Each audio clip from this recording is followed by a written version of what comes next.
They said they saved him, but in truth, they only wanted what his parents left behind, and they hated him for being exactly who he was.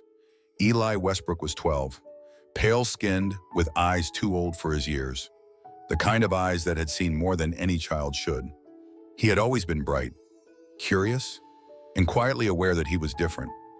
He never had the chance to say the words out loud to his parents, but they knew. They loved him anyway. That love ended the night the fire took them. The blaze came without warning, a roar in the dark, swallowing the only home he had ever known.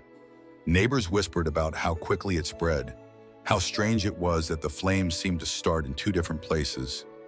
By morning, the Westbrook house was nothing but blackened bones of timber, and Eli was left with nothing but the smell of smoke clinging to his clothes. The state placed him with Janine and Rick Blackwell, his aunt and uncle on paper, strangers in reality. On the surface, they were respectable, the kind of couple that smiled wide for neighbors and spoke softly to social workers. But behind the closed doors of their cream-painted house with its manicured lawn, everything locked tight. They were something else entirely. The first night in Ebanide, Eli noticed the locks on his bedroom door not on the inside, but on the outside. He was told the rules quickly. No speaking about his parents, no photographs in sight, no phone calls to anyone. If he disobeyed, there was the dark room, a closet without windows, where time passed without sound or air. The worst rule of all was the one that targeted the part of him they couldn't stand. He was not to speak of being that way, not to wear anything they thought looked wrong, not to even glance at the rainbow-colored keychain he'd once kept in his pocket. But the wound that cut deepest wasn't just their cruelty, it was being ripped away from Savannah. His sister, 8 years older, had been his safe place since birth. She was openly bisexual, defiant, and unafraid to live as herself. That defiance had cost her everything. At 18, she had been thrown out of the family home with a trash bag of clothes and a warning never to come back. Even after that, she had found ways to check in on Eli, sneaking calls, sending small packages, leaving notes hidden in library books. Now, all of that was gone. Janine and Rick made sure of it. Every time he whispered her name, they shut him down. Every time he asked where she was, they told him lies about her being dangerous, unstable. They wanted him to believe he was alone, that no one was coming, and they wanted him to believe the fire was just an accident, the kind of tragedy no one could prevent. But Eli was smart, and pain sharpened him. He noticed things. The way Janine's eyes flickered when someone mentioned the insurance company, the way Rick avoided questions about the night of the fire, the way they changed the subject every time he spoke about his parents' last day alive. The house felt like a cage, each room another reminder that survival here meant silence. Yet even in that silence, a thought began to grow inside him. Someone needed to know the truth. Savannah needed to know, somewhere far away, in a tiny apartment she had fought to keep. Savannah still thought of her little brother every day. She didn't know yet what he was enduring, but she knew Janine and Rick well enough to fear the worst. And though Eli's world had been locked down, he would find a way to reach her. Because no matter how dark the room, no matter how tight the lock, he had one thing: they could never take the will to be free. In the end, freedom isn't always about open doors. Sometimes it's about holding on to who you are, even when everyone around you wants to erase it. And when that freedom finally comes, it's worth every moment of the fight. If you believe stories like Eli's deserve to be heard, follow Heart's story, because somewhere out there, another child is still waiting for their voice to break through the silence. Savannah Westbrook knew what it meant to be unwanted long before the fire. At 16, she had dared to tell her parents the truth, that she was bisexual, that she wasn't going to hide it. The walls of their home had never been warm, but after that confession, they grew icy. Her teenage years became a war zone of curfews, constant monitoring, and whispered accusations about what she would turn into. At 18, the war ended abruptly when her father tossed her belongings into a plastic trash bag and told her to get out. She had left with shaking hands, clutching the guardianship and the knowledge that she was now in exile. She built a life from nothing, waitressing, renting cramped rooms, learning to survive without anyone to fall back on. But she never forgot Eli, the little brother who would sneak into her room at night to talk about books, who laughed at her bad jokes, who clung to her when their parents yelled. Even after she was banned from the house, she found ways to reach him. A prepaid phone tucked under the shed, postcards slipped through the fence, small things to remind him he wasn't alone. When she heard about the fire, her breath had stopped. The news came from a mutual friend, their parents gone, the house destroyed, Eli placed with Janine and Rick Blackwell. Savannah's heart clenched. She knew their reputation, polite smiles for the outside world, but strict to the point of cruelty with their own. And she knew their opinions about anyone who wasn't straight. She showed up at their door the very next day, her palms sweaty, but her voice steady when she asked to see Eli. Janine's expression hardened instantly, the smile gone. Rick appeared behind her, arms folded like a barricade. They didn't let her step past the porch. Instead, they told her Eli didn't want to see her, that he was adjusting to his new home and that she was a bad influence. When Savannah refused to leave, they escalated. They claimed she was involved with drugs. They said she had been violent toward her brother in the past, complete fabrications. Spoken with such confidence that a neighbor watering his lawn paused to listen. The humiliation burned, but the fear was worse. If they could lie like that so easily, what else could they do? Savannah turned to Child Protective Services, demanding to check on her brother. That's when Tessa Chestnut stepped into the picture. Tessa was a caseworker who had seen too many families hide abuse behind a veneer of respectability. She listened carefully as Savannah spoke, her pen moving slowly over the page. Then she began digging. What she found didn't add up. The Blackwells' version of events clashed with Eli's school records and medical files. The dates didn't match. The supposed injuries Savannah had inflicted simply didn't exist in any hospital log. And buried in the reports was something more troubling. Eli hadn't attended school since the fire. Tessa pushed for his return to the classroom, arguing that every child deserved a routine and an outside lifeline. Her request was granted, though the Blackwells resisted. For Savannah, it was the first sliver of hope she'd felt in weeks. If Eli was back in school, maybe he could find a way to send a sign. But hope, she knew, was dangerous. It could make you reckless.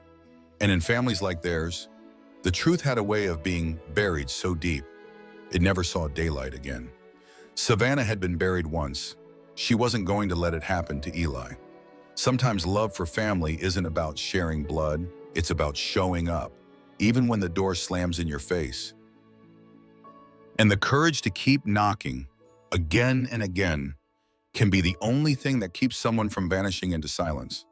When Eli Westbrook walked back into a classroom for the first time since the fire, the world outside the Blackwell house felt both overwhelming and fragile. The fluorescent lights buzzed overhead, the air thick with the chatter of kids who didn't know how much his life had changed. On the surface, he was just another quiet boy sitting in the back row, clutching a worn notebook. But to him, the classroom wasn't safety, not yet. It was another place to be watched. Janine and Rick had made sure of that.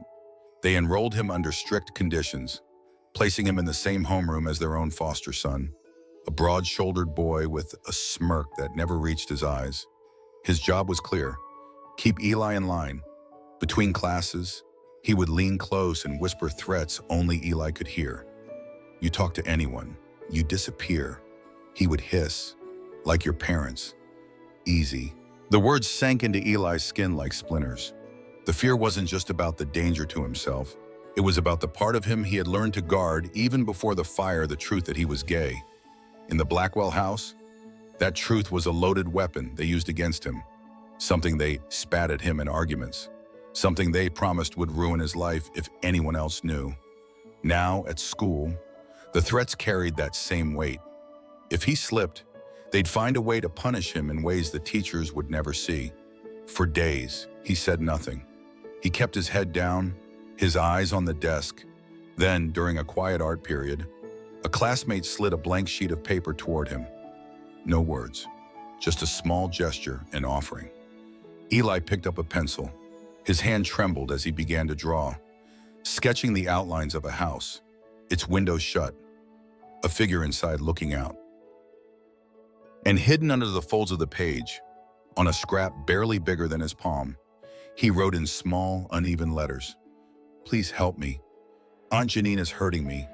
They said it was easy to get rid of my parents. I'm scared they will do it to me too. I want to be with my sister." When the bell rang, he folded the paper with deliberate care and slid it back. The classmate, wide-eyed, tucked it into their backpack without a word. Later that afternoon, it found its way into the hands of Tessa Chestnut. Tessa read the note once, then again, her chest tightening.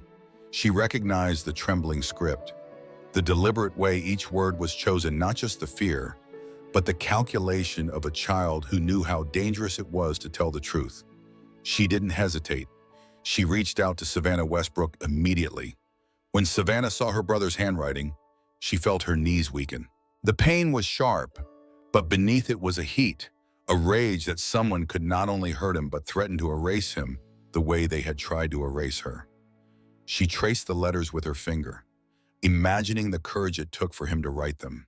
She knew that the threats about their parents weren't just cruelty, they were a warning. And if Eli believed Janine and Rick were capable of making people disappear, then Savannah had no doubt they meant it. The note became more than evidence. It was a lifeline, a crack in the walls the Blackwells had built. For Savannah and Tessa, it was proof that Eli was still fighting to be heard. Sometimes the bravest acts don't look like shouting from rooftops. Sometimes they're quiet, hidden in pencil marks and folded paper. Small enough to fit in the palm of your hand, but heavy enough to change everything. And for a child trapped in silence, the act of asking for help can be the first step toward freedom. Janine and Rick Blackwell were growing restless. Eli Westbrook had been quieter than usual, but in that silence, they sensed something shifting. The sideways glances, the way he lingered near teachers at school, the subtle spark in his eyes that hadn't been there before, it unsettled them. They had learned to spot defiance even when it was buried deep, and now they feared he was planning to betray them. One evening, after Rick slammed the front door and stalked into the kitchen, the conversation turned sharp. Eli sat in his locked bedroom upstairs, the muffled voices leaking through the vents. "We can't take the chance," Janine said. Her tone clipped. Rick's reply was low but certain. "Then we leave. Tonight. Out of state. Somewhere she can't find him." By morning, their plan was in motion. They packed only what they needed, moving with a speed that told Eli this wasn't just a trip. They ushered him into the back seat of the car, locking the doors from the inside. His stomach nodded as the driveway disappeared behind them. The familiar streets blurred into highways, then into long, empty roads framed by winter trees. Savannah Westbrook had been up since dawn. Tessa Chestnut had called her after confirming the note was real and that the danger was immediate. Together, they drove to the CPS office to coordinate with law enforcement. The police had already begun tracking Janine and Rick's vehicle, but there was no guarantee they could intercept it before the state line. Every mile mattered. The pursuit moved quickly. Patrol cars positioned themselves along the likely routes. Savannah gripped the steering wheel until her knuckles turned white, her thoughts cycling between hope and the unbearable possibility that she might be too late. Tessa sat beside her, radio in hand, relaying updates as they came. The air in the car felt thick with urgency. On a stretch of two-lane road bordered by pine, the trap was sprung. Flashing lights appeared in the distance, growing brighter until they surrounded the Blackwell car. The vehicle swerved once before coming to a stop on the shoulder, tires crunching against gravel. Officers stepped out, voices steady but firm as they instructed Janine and Rick to exit the car. Eli's door opened slowly. Cold air rushed in, along with the glare of red and blue lights. His heart pounded in his ears as he saw the uniforms, the badges, the barrier they formed between him and the people who had controlled his every move since the fire. Then, over the rim of a patrol car's hood, he saw Savannah. Her face was pale but steady. Her eyes locked on him with the same unbreakable connection they'd shared since childhood. The moment the officer stepped back, Eli moved. He ran from the car, his small frame cutting through the beams of light. until he collided with Savannah. She caught him in her arms, holding him so tightly it was as if she could anchor him there forever. For the first time since the fire, he let himself cry without fear of punishment. The arrest came swiftly. The charges read out loud: abuse of guardianship, suspected arson, child endangerment, and hate-based child abuse cut through the night air. The Blackwells were led away, their expressions twisted, their control broken in an instant. For Eli, the flashing lights no longer meant danger, they meant release. Standing in the cold, wrapped in his sister's arms, he felt the first fragile taste of safety. Rescue doesn't always happen in grand gestures. Sometimes it's the result of people refusing to look away, of systems finally working the way they were meant to. And for every child whose voice is silenced, there is someone who must be willing to run toward that silence and break it open. At the station, the warmth of reunion gave way to the cold precision of questions.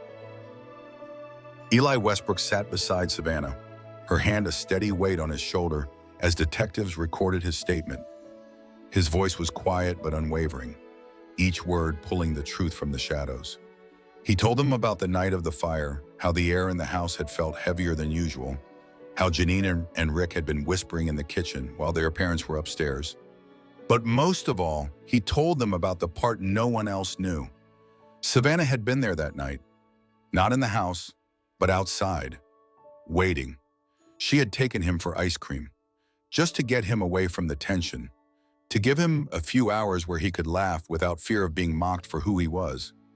When they returned, the street was already glowing orange. Flames clawed at the roof, the heat pressing against their skin. Neighbors were gathered, shouting for help, but there was nothing anyone could do. The fire trucks arrived too late. Savannah had wrapped her coat around Eli, shielding his eyes from the sight, her own voice shaking as she promised she wouldn't let him go. The investigators listened closely. That alibi, Eli being away with Savannah, meant one crucial thing: neither of them had been in the house when it started. And if they hadn't, someone else had to have set the blaze. The evidence came together faster than anyone expected. Insurance records revealed Janine and Rick had taken out massive life insurance policies on Eli's parents just months before the fire. Financial statements showed they were drowning in debt, their mortgage overdue, their credit cards maxed. Witnesses recalled seeing them near the garage minutes before smoke appeared. When the charges were finalized, they included arson and murder alongside the abuse already on the list. The courtroom would decide their fate, but for Eli, the verdict he cared about most came from the judge's next ruling: full guardianship awarded to Savannah Westbrook. The law recognized what Eli had always known: she was the person who had protected him, even when she had nothing herself. Weeks later, they walked out of the courthouse together. The winter sun felt warmer than it should have, and for once, the weight on Eli's chest was gone. Savannah knelt to meet his eyes, her voice steady but thick with emotion. "Now you can live as you are," she told him, "and no one will ever take that from you again." They stepped into a future neither had dared to imagine, one built not on the ruins of the past, but on the truth they had fought to bring into the light. For Eli, freedom didn't just mean safety. It meant being able to say out loud who he was without looking over his shoulder. For Savannah, it meant proving that love could outlast every lie, every locked door, every attempt to erase it. Sometimes justice is not just about punishing the guilty, it's about restoring the stolen pieces of someone's life. And in that moment, those pieces were finally back where they belonged. If you were Savannah, would you have kept fighting even when every door was slammed in your face? Follow Heart Stories for more true-to-life stories that deserve to be heard.